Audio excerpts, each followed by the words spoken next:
Hello everyone, I am Vibha Chauhan and welcome to Jai Hind Classes Funded Clear. So today I will discuss about Indian polity from the book written by M. Lakshmikant, and this book is the best for UPSC Civil Services exams. So in this book our first chapter is historical background. That means historical background of our Indian constitution we will discuss in this chapter. So as you know, Britishers came in India in 1600 by a charter granted by Queen Elizabeth I, and they came in India as a form of traders, as a form of East India Company, and by the 1765 they had occupied the Diwani rights, that means rights over civil justice and revenues, and those rights were only for three provinces. Those were Bengal, Bihar and Odisha.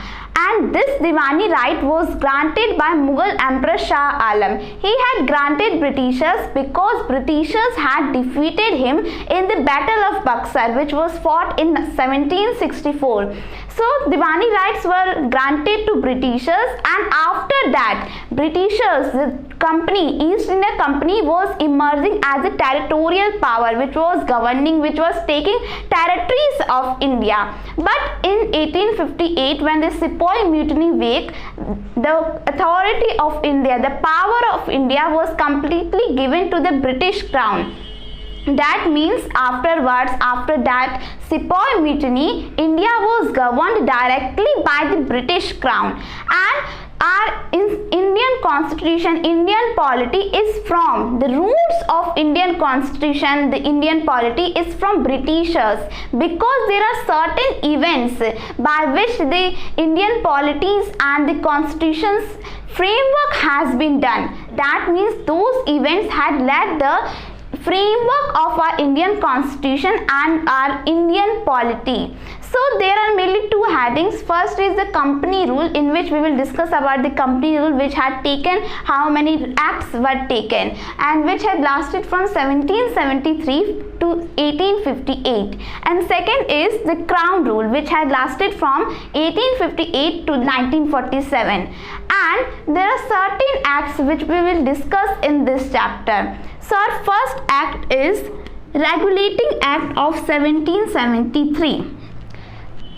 So this act is considered as of a great importance in our Indian constitution, because it was the first step taken by the British government to engage, to interfere in the matters of country, in the matters of company, East India Company, and its function is towards the centralization of India. That means central administration in India, for centralization in India, to India, of India, you can say. So the features of this act were as that it replaced the government of Bengal as the title of Governor General of Bengal. That means the person who was the Governor of Bengal was now considered as the Governor General of Bengal, and a council, an executive council was made of 4 members to assist him. And the first Governor General of Bengal was Lord Warren Hastings, and it also prohibited the servants of the country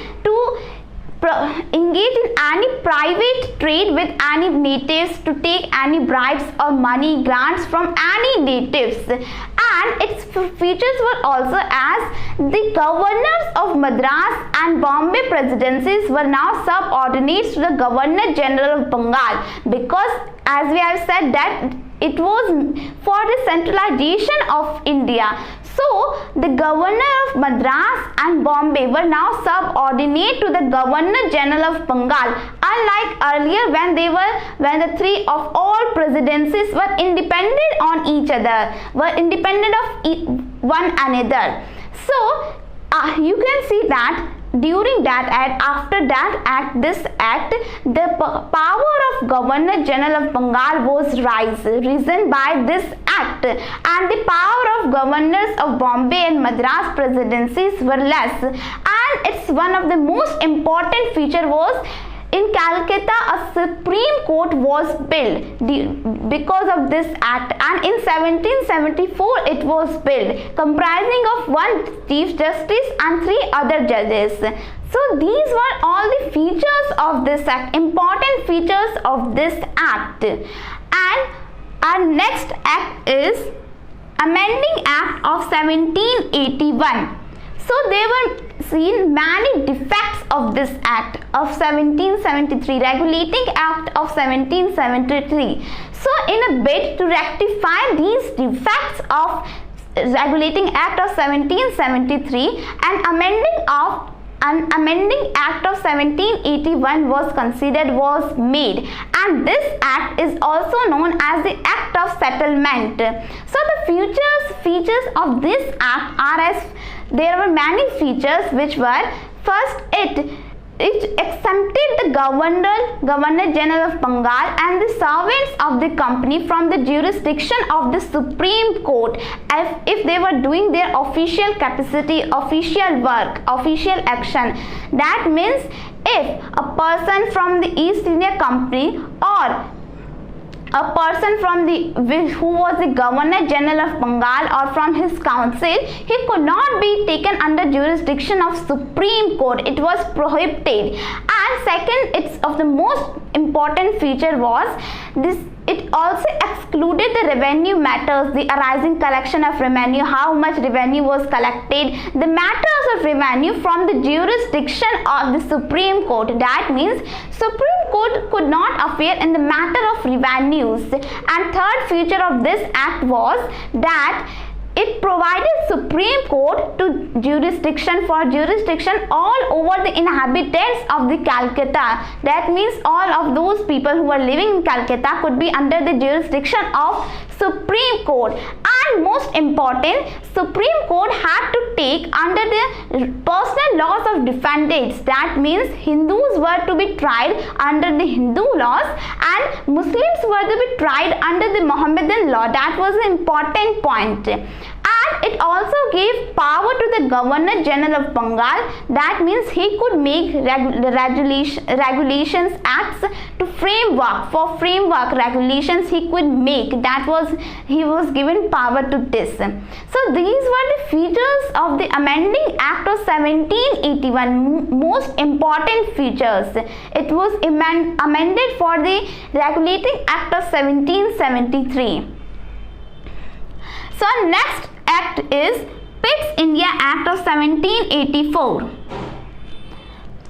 So Pitt's India Act, it is named as Pitt's India Act because it was introduced in British Parliament by the then Prime Minister William Pitt. So that's why it is named as Pitt's India Act of 1784.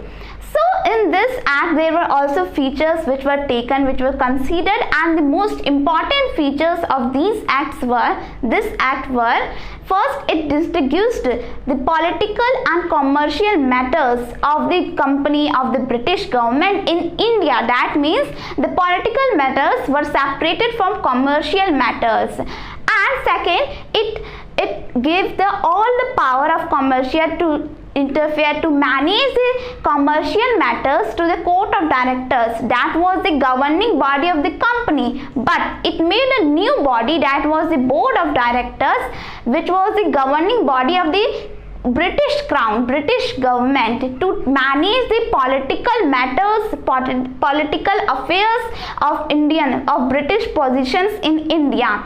So you can see that it made a double government, double rule government, double method of government in India. That was its new practice. So, and there is a difference between Court of Directors and Board of Control of Directors, you can see, because Court of Directors is the main governing body of the company, which will take orders from company, but Board of Directors or Board of Control of Directors is from the Britain, is from London.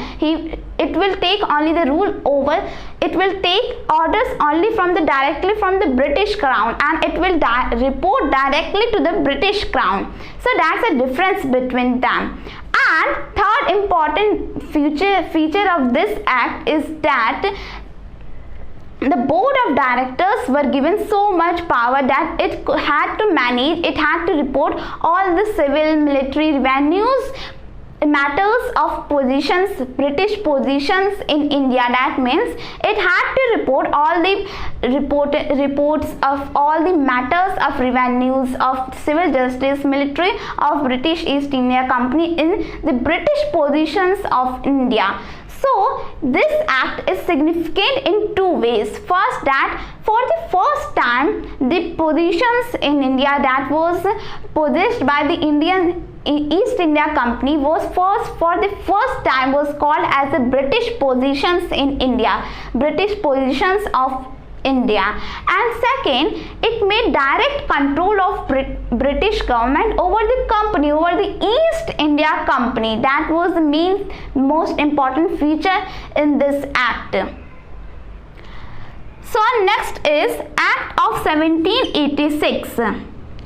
So in 1786, Lord Cornwallis was appointed as the Governor General of Bengal. He was appointed as the Governor General of Bengal, but he made conditions. He said that he would take that position only if the government of Britain would complete his conditions. So for this act was enacted, and his two conditions were those that he could override all the decisions in special case. He could override all the decisions made by the council, his own council, in special cases.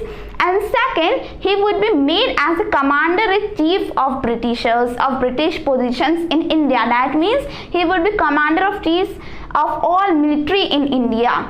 So that was his two demands. So for this, Act of 1786 was enacted by the British government. So the next is Charter Act of 1793.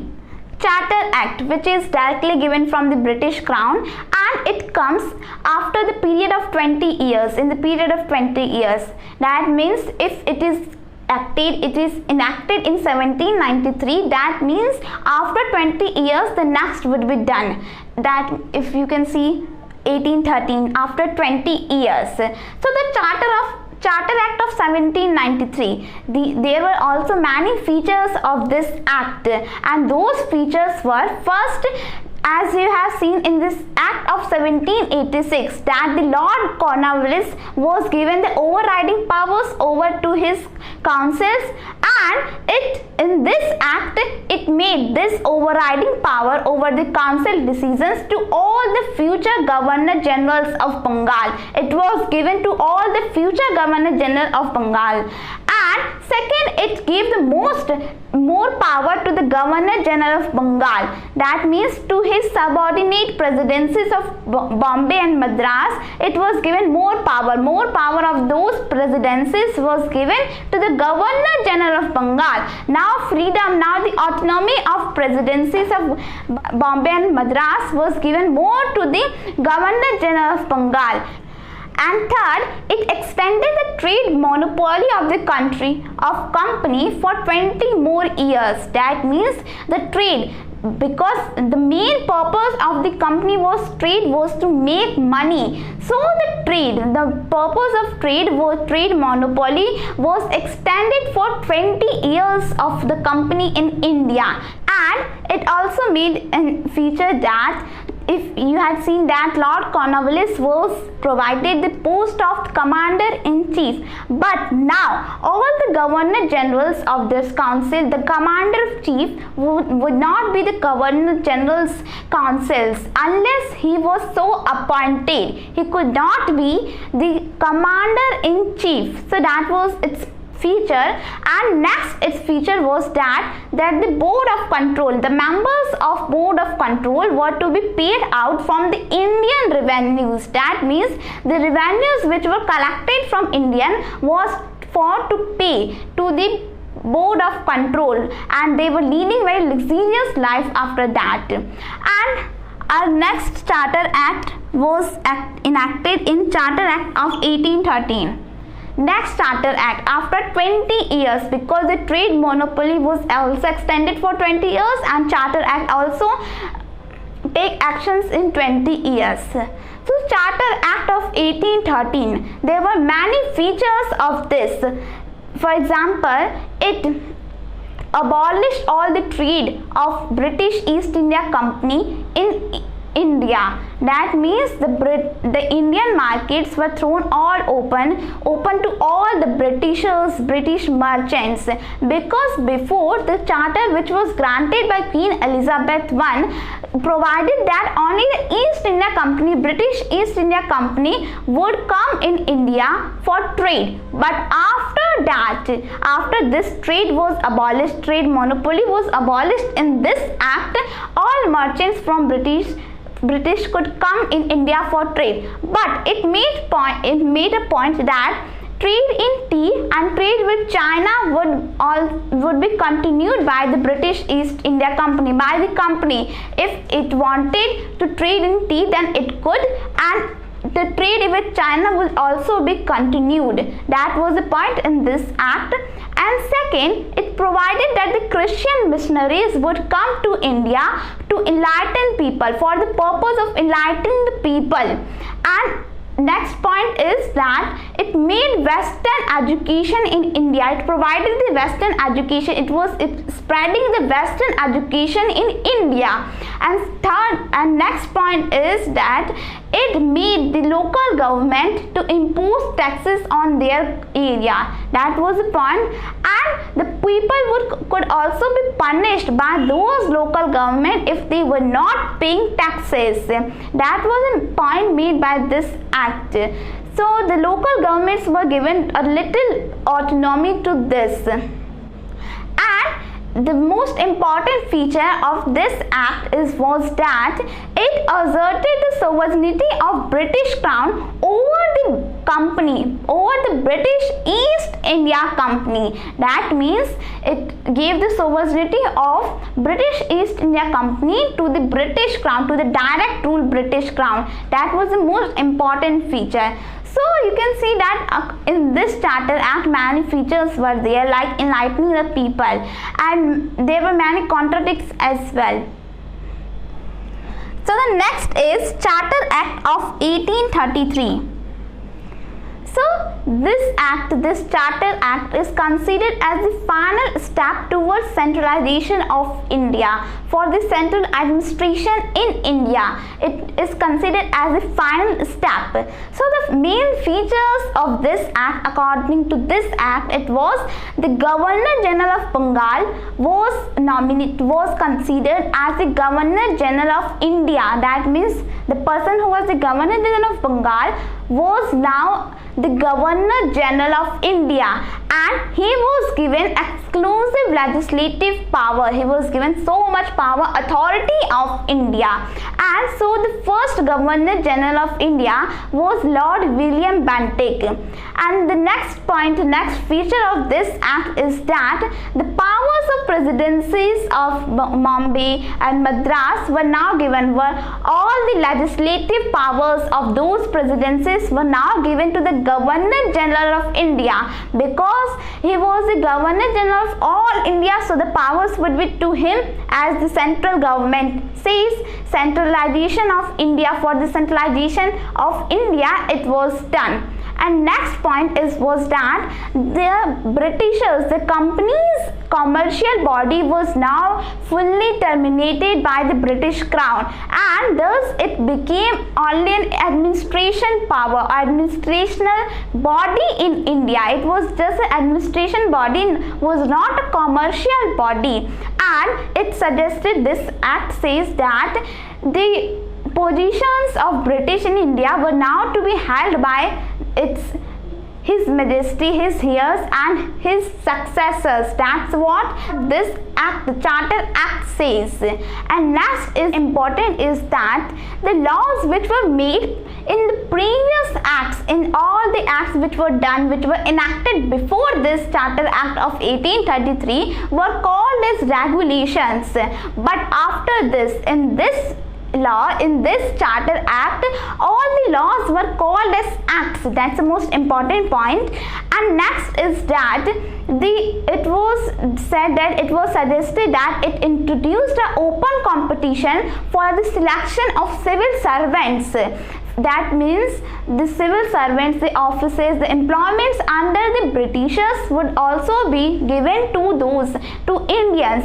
However, this point was negotiated after the opposition of Court of Directors. It was negotiated by them, so it was opposed by them and it was negotiated. And our next Charter Act is Charter Act of 1853.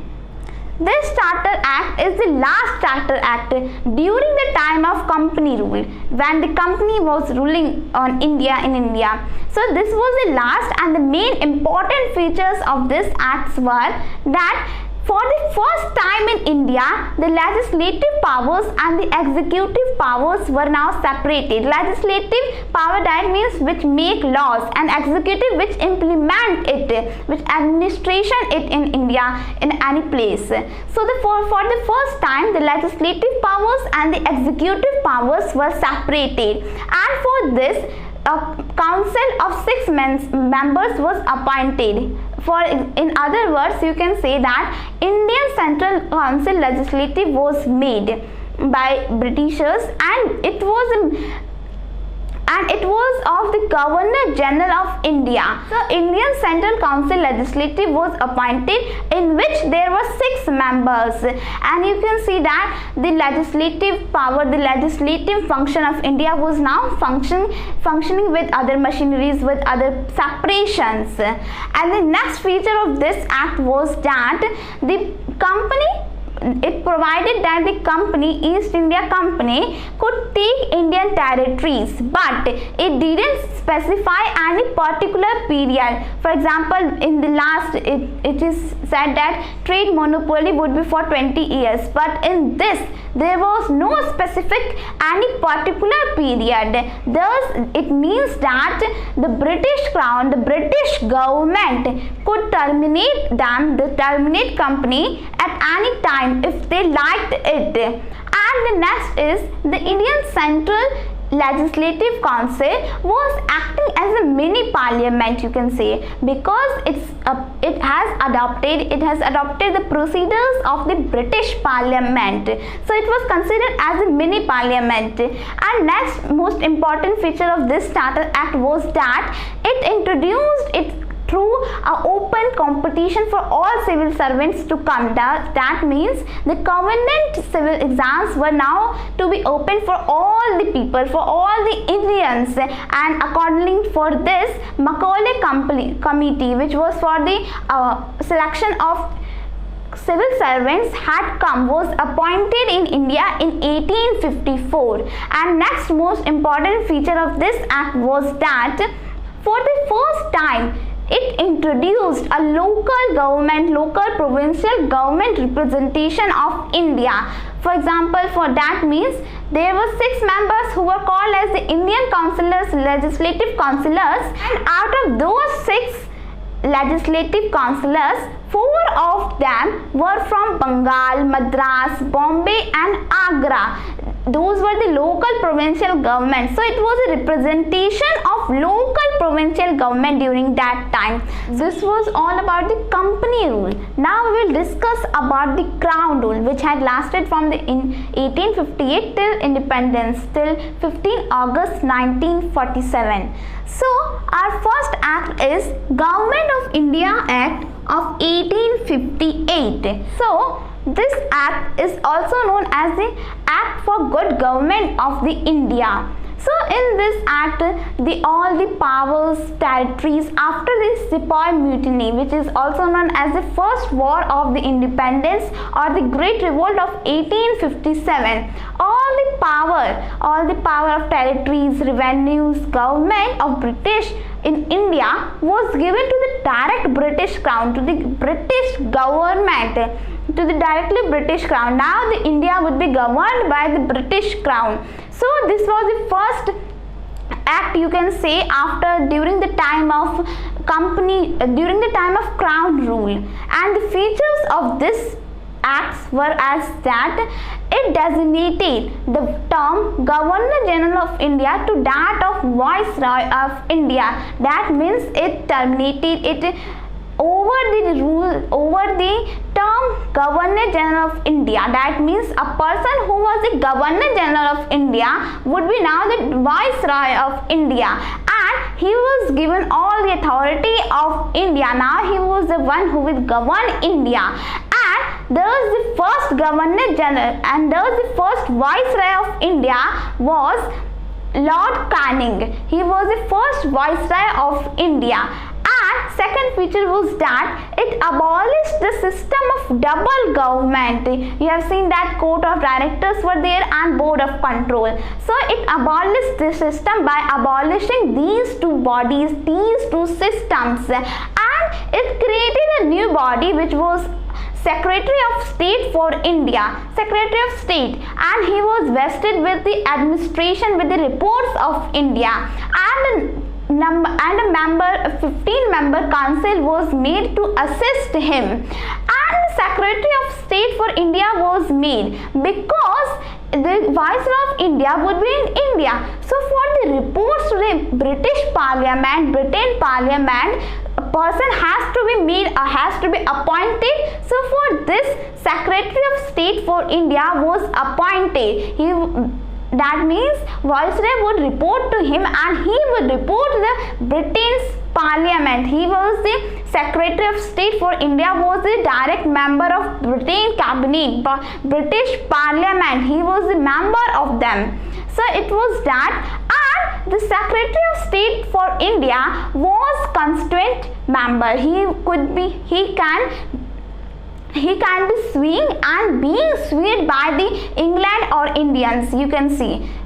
And the Secretary of State of India was a corporate body, and he could be swaying and being swayed by England. It was that. So these were all the features of this act. You have seen that Secretary of State for India was made and 15-member council, and in that 15-member council, the secretary, the leader, you can see, or you can see the head of that council was the Secretary of State for India. He was the chairman of that council, 15-member council, which was appointed to assist him. So these were all the features of this act, and this act of Government Act, you can see, Act of 1858 was considered very important. It was because it didn't alter any system that prevailed in India. That was the most important. So next act is Indian Councils Act of 1861.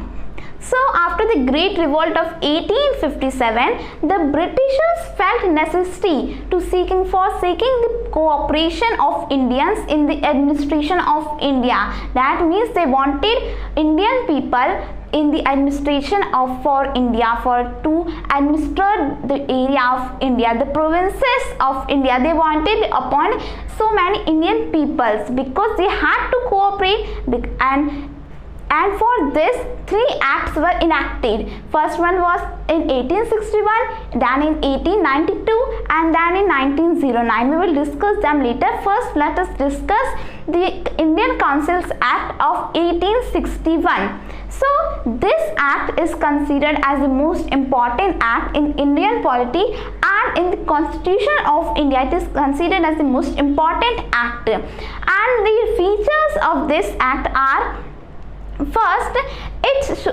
said that the Viceroy should nominate more Indian people in his expanded council. That means Viceroy would nominate Indians in his legislative council. And for the first time in 1862, he appointed 3 members, Raja of Banaras, Maharaja of Patiala, and Sir Dinkar Rao, in his legislative council. I have said legislative council, not executive council. It is his legislative council, expanded legislative council. Second, gave the idea of decentralization. That means the Viceroy gave the power, autonomy to the presidencies of Madras and Bombay, and you can say that it's the completely reverse of the centralization of India, which was started in the Regulating Act of 1773 and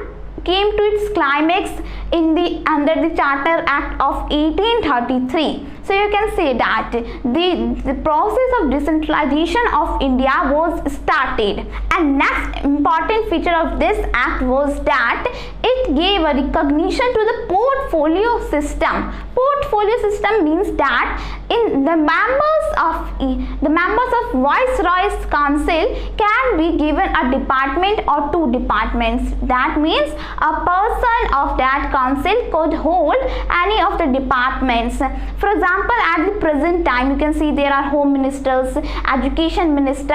So similarly, during that time, the portfolio system was also recognition, and this portfolio system was first introduced by the Lord Canning, who was the Viceroy of India.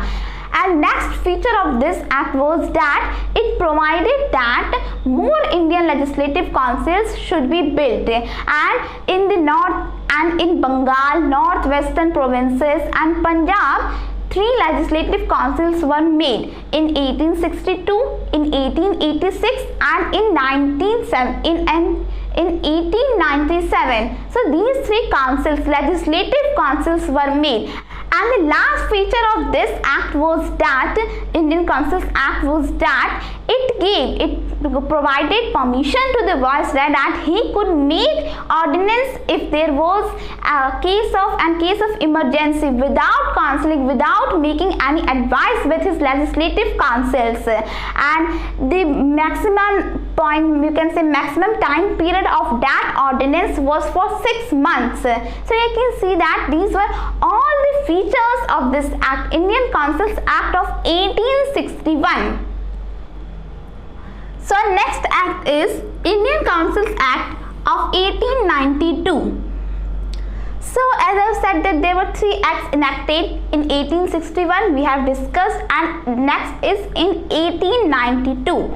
And the features of this act was that it increased the number of non-officials, or you can say additional members in the legislative council, non-officials who were Indians, and official members in the councils, that means who were Britishers.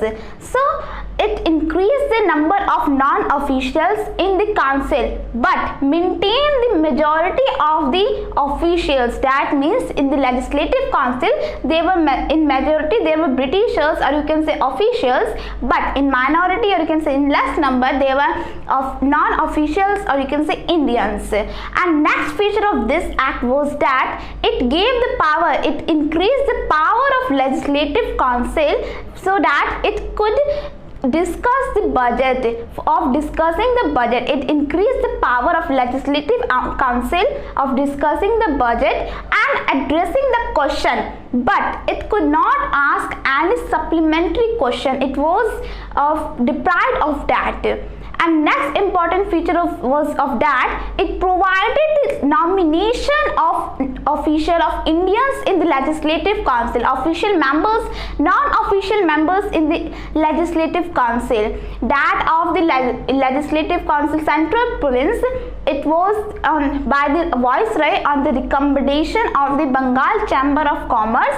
And next feature of this act was that it provided nomination of some non-official members in the Central Legislative Assembly, Central Legislative Council. It was by Viceroy on the recommendation of Bengal Chamber of Commerce and central and provincial councils of those provincial councils. And next feature of this act was that it provided the nomination of some non-official members, and in the Central Legislative Council it was by Viceroy on the recommendation of Bengal Chamber of Commerce and the provincial councils, and And in the local provincial councils, in the provincial legislative councils, the nomination was by governors on the recommendation of traders, trade associations, municipalities, universities, you can say. So in this act, you can see that there was limited and indirect purpose of election, provision of election. However, in this act, it was named as the nomination of the non-officials. It was indirect, you can say, it was indirect election. So that is all about the Indian Councils Act of 1892. So next act is Indian Councils Act of 1909. So this act is also known as the Morley-Minto reforms, because Lord Morley during that time was the Secretary of State for India and Lord Minto was then the Viceroy of India. So thus it is also called as Morley-Minto reforms. And the features of this act are, the first, it considerably enlarged the members, it enlarged the number of members in the legislative councils, both in central legislative councils and in the provincial legislative council. The number of members in central legislative council was increased from 16 to 60. You can say that it was almost 4 times. But in provincial legislative councils, the number of members was not uniform, and it also gave more power to those members of legislative councils.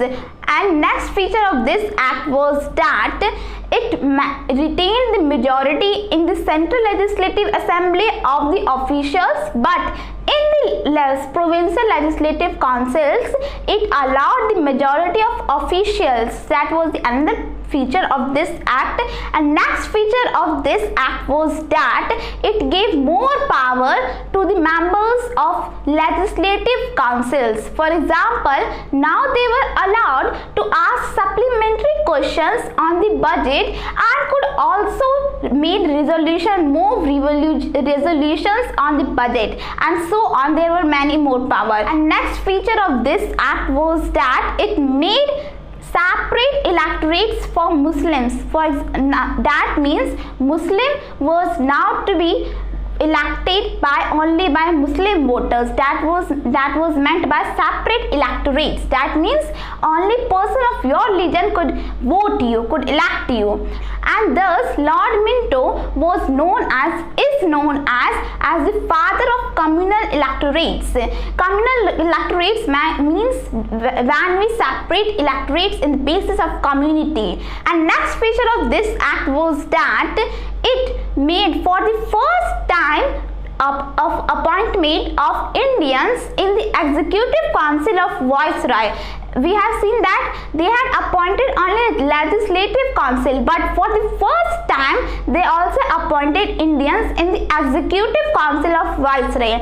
And thus Satyendra Prasad Sinha became the first Indian to be a member of British Viceroy's Executive Council. And now last feature of this act was that the communal electorates were not only for Muslims but for zamindars, for the trade associations. They were meant for them also. So this is all about the Indian Council Acts of 1909. So our next act is Government of India Act of 1919. So this act, Government of Act of India 1990, we will discuss about this, the main features of this act. And this act is also called as the Mintago-Chelmsford reforms.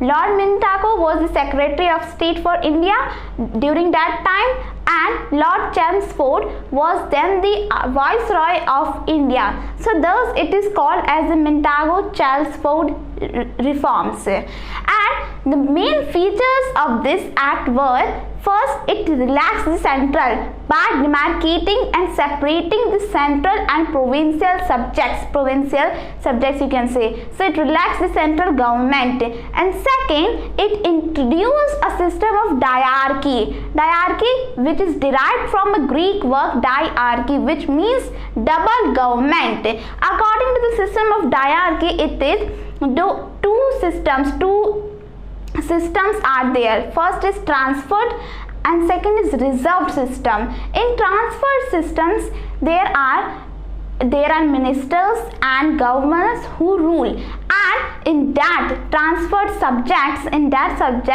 they are responsible for the legislative council. But in the reserved subjects, governors and the members of executive council work, and they don't be responsible for the legislative council. So you can say that it was wrong, and that's why it became an unsuccessful system, because it divided two separate subjects, that were transferred subjects and next one is reserved subjects. So it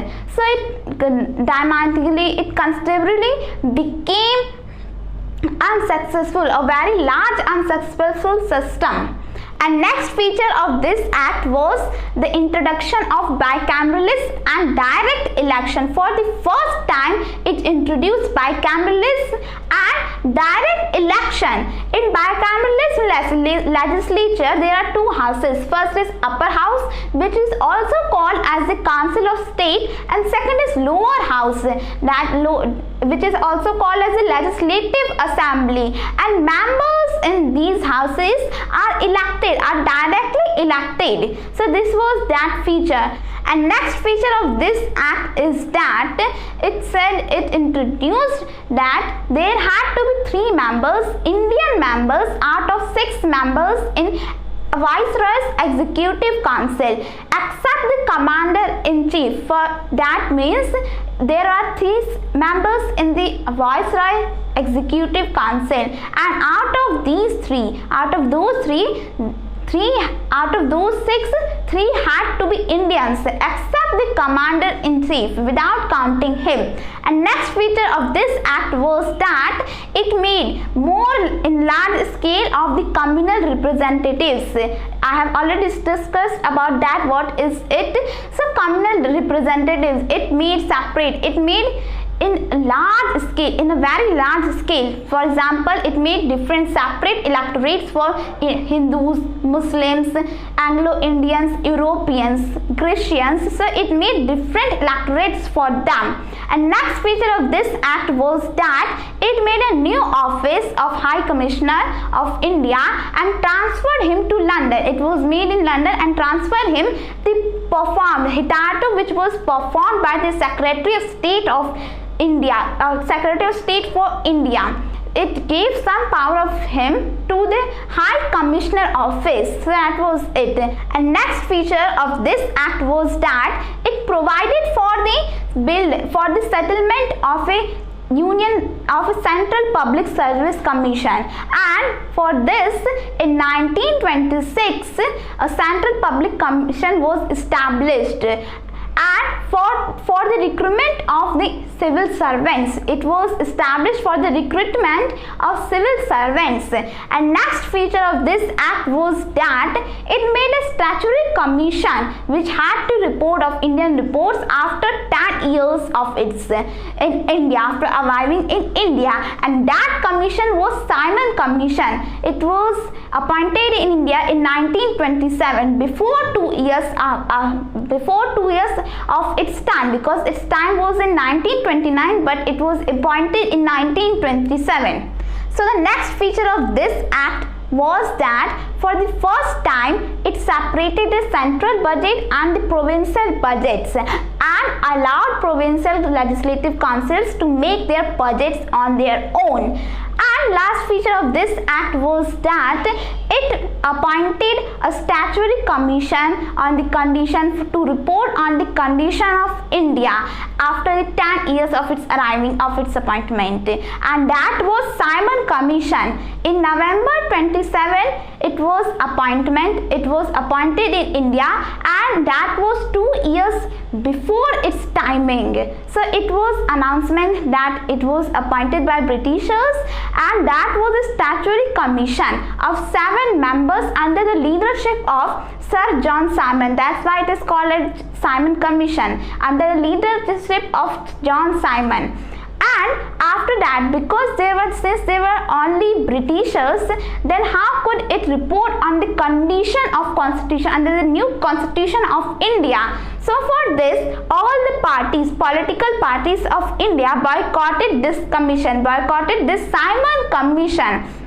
And when this commission suggested its report, gave its report to Britishers, in the report it was that there were many suggestions, there were many recommendations, that was abolishing the diarchy. You have to abolish the diarchy, extension of communal electorates, and so on. There were many recommendations, there were many suggestions which were given by commission that we have to, because they had come India for this purpose only. And for this, the Britishers made a 3 round tables conference press, you can say. That was Britishers, British Parliament, British India, and Indian princely states. They had an appointment, they had a press conference, you can say. And after that, on a white paper of constitution reforms, it was made by a joint of the British Parliament. There were many recommendations, and for these recommendations, with certain changes on these recommendations, there were many certain changes, and those recommendations came into being in the Government of Act of India in 1935, which is the next act we will discuss. And next is Communal Award. So in 1932, Ramsay MacDonald, who was the Prime Minister during that time, suggested that we have to make more communal electorates. And he said that he meant not only for the religions, that means Sikhs, Europeans, Indians, Anglo-Indians, Hindus, Muslims, Christians, but he meant in Hindus also, that means depressed classes, scheduled castes. He meant, because he didn't want unity in India. If there were different separate electorates, then how could be there unity in India? So for this, because of this act, you can say, because of this force, because of this action, Mahatma Gandhi, who was the main leader during that time, was very disappointed, was very exhausted, you can say. He was very sad, was very unhappy with this, and he came into a strike in Yerawada jail, that was in Pune. So for this, because there were many different communal electorates, there was a Pune Pact between the Indian National Congress leaders and the depressed classes leaders, which maintained this communal electorates. That means there would be communal electorates, communal award, but that was not for the Hindus also. In Hindus there would not be any separation, they would be only for allegiance in community only. So this was all about this act. What was this act? Government of Act of India of 1919. So the next act is Government of India Act of 1935. So this act is also very important, and it's a very lengthy documental act, you can say. There are about 321 sections and 10 schedules in this act, and the main features of this act was that first, it allowed for the All India Federation in India, All India Federation consisting provincial states, princely states and provinces as units. It provided that there would be 3 lists. First is federal list consisting of 59 items, and it was for central government. Next is provincial lists consisting of 54 items and was meant for provinces, and third is concurrent lists which was meant for both of them, for central government and the provincial government, and it consisted of 34 items. However, this feature didn't came because it never came into being because princely states never wanted to join it, because if they were ruling a country, if they were ruling a province, they were governing a province, then why would they join this? What would be reason? They didn't want to join this, so it never came into being. Next feature of this act was that it abolished the diarchy in the provincial states, princely states, or you can say provinces, and introduced of provincial autonomy. That means provinces could act as autonomous in their defined spheres. Moreover, it also introduced for the responsible government, that is governors of those provinces would work after taking advice of the minister, under the advice of ministers. That was it. And if this diarchy, this adoption of autonomy came into being in 1937 and was discontinued in 1939. Next feature of this act was that it introduced of adoption of diarchy in central government.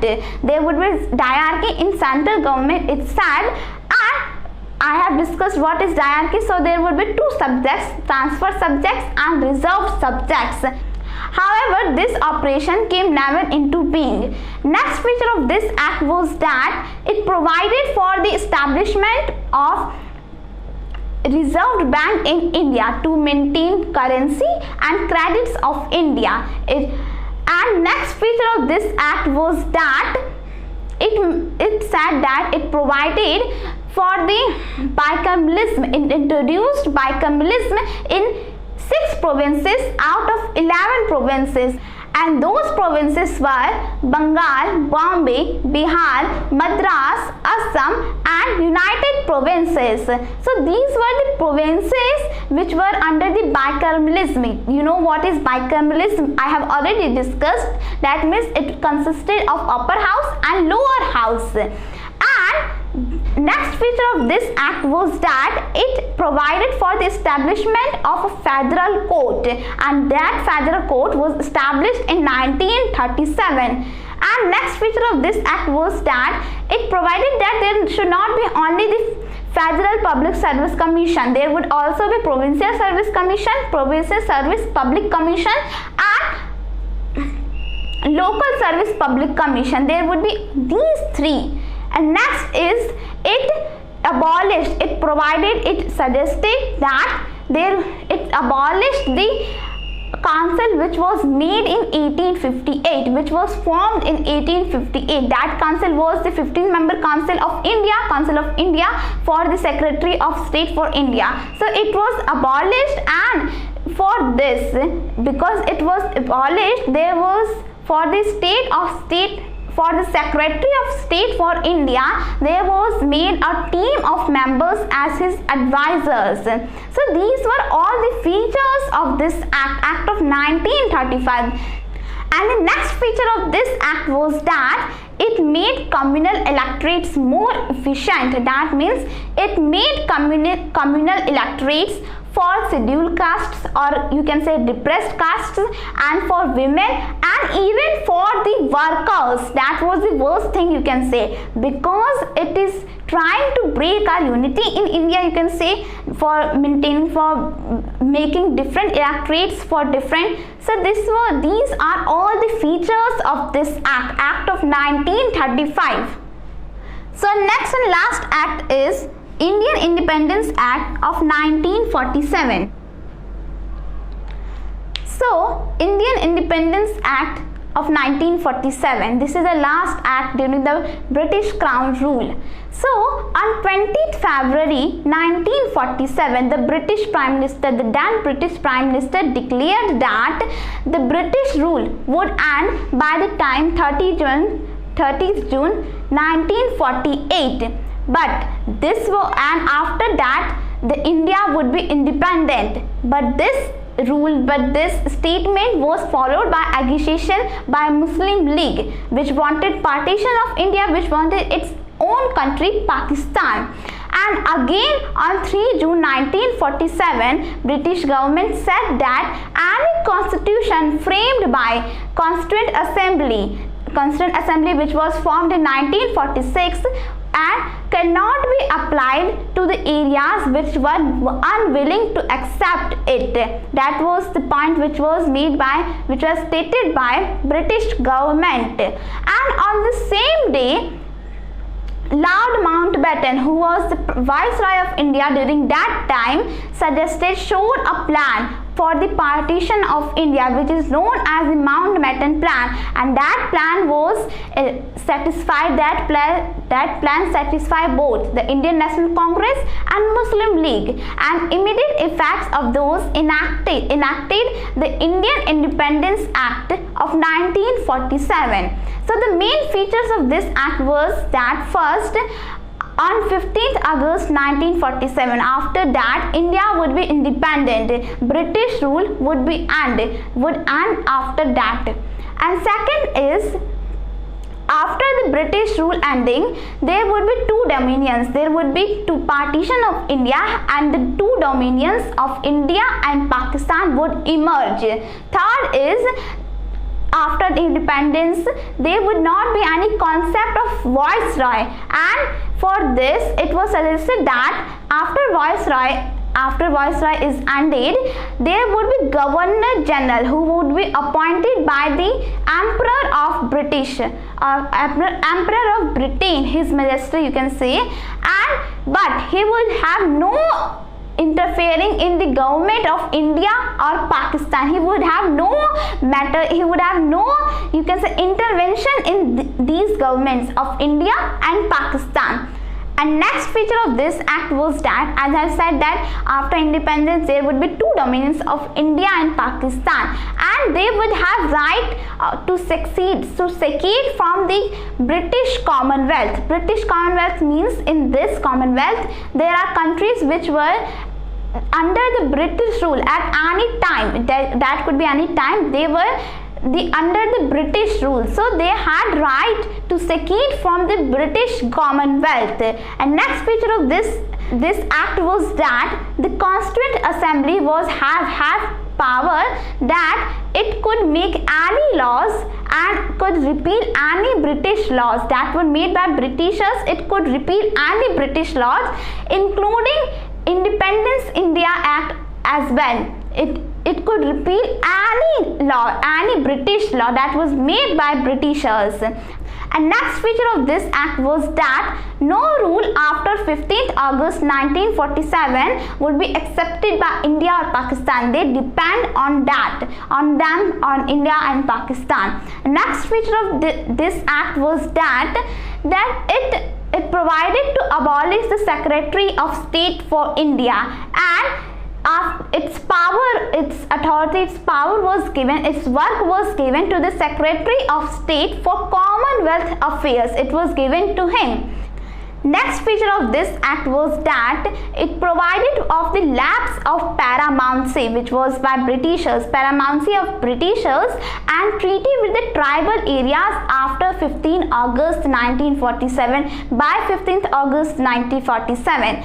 And next feature of this act was that there was completely, totally freedom to the princely states either to join Dominion of India or the Dominion of Pakistan, or they could even make their own country. If they didn't want to join any of them, then they could make their own country. Next feature of this act was that it provided that India, Dominion of India would be governed by the rules which were made according to the Government of Act of 1935 till the new constitution was framed by the Constituent Assembly.